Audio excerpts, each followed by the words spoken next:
बिस्मिल्लाहिर्रहमानिर्रहीम नहमदुहु व नसल्ली अला रसूलिल करीम अम्मा बाद।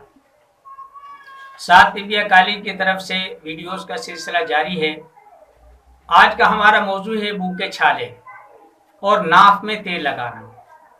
कुछ लोगों को हाजमे की खराबी की वजह से, मैदे की तबखीर की वजह से या आसाबियत की वजह से मुंह में छाले हो जाते हैं। देखिए, छाले कई किस्म के होते हैं।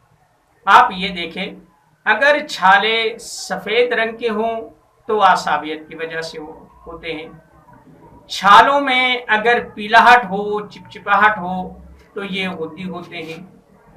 उमूमी तौर पे यही होते हैं। जब मैदे में तबखीर होती है, गैसेस बनती हैं तो मुंह पकता है।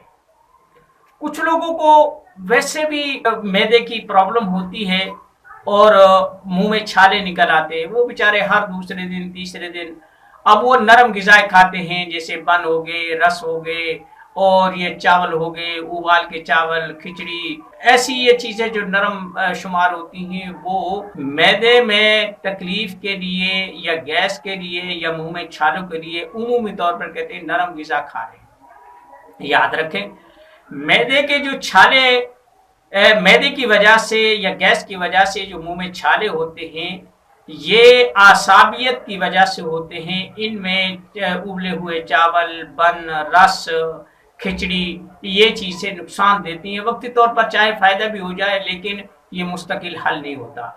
इसमें आप गुद्दी उजलाती या उजलाती गुद्दी इस्तेमाल करें, यानी खट्टी चीज़ें इस्तेमाल करें, ऐसी चीज़ें जिनसे गैस बनना बंद हो वो इस्तेमाल करें, तो ये छाले ख़त्म हो जाते हैं, बल्कि मुस्तकिल तौर पर ख़त्म होते हैं।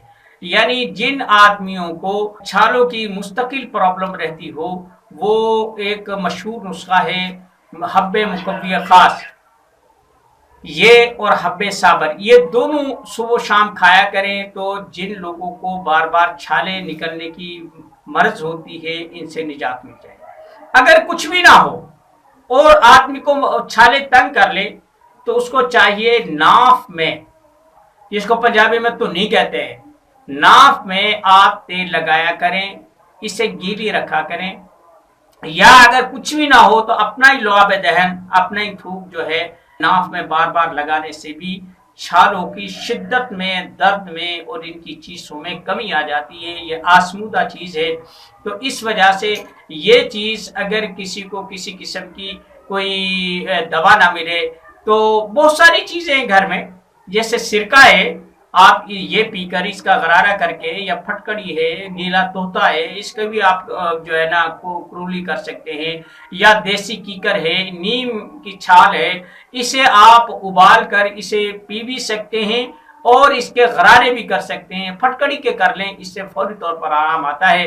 अगर आसाबी छाले हों, सफ़ेद हों, मुंह जुड़ जाता हो, खाने में इतनी तकलीफ होती हो, जान निकलती हो, तो उमूमी तौर पर ये हमारे एक बड़े ने बताया था कि नीला थोथा लें। ये हर आदमी मत करे, नीचे मत उतारें, याद रखें, बहुत मोहतात ये काम करना चाहिए। बच्चों को हरगिज़ ना दें। उसको जब हल्का सा वो नीला पानी हो जाए तो उसके गरारे करें या उसकी कुल्ली करें, तो बिल्कुल मुंह जो खुला बात तक करना मुश्किल हो रहा हो, उसी वक्त निजात मिल जाती है। लेकिन इसके बाद फौरी तौर पर ताज़ा पानी से ज़रूर कुल्ली करें, ताकि जो तेज़ाब है उस नीले थोते में, वो मुंह को, छालों को तो वो ठीक कर देगा, लेकिन जो दांतों की चमक है इस पर असरअंदाज हो सकता है। इसके बाद अगर आप दांतों पर सरसों का तेल लगा ले, घी लगा ले या कोई भी चिकनी चीज़ लगा ले, तो इसका कफ़ारा हो सकता है, इसका इज़ाला हो सकता है। वमा अलैना।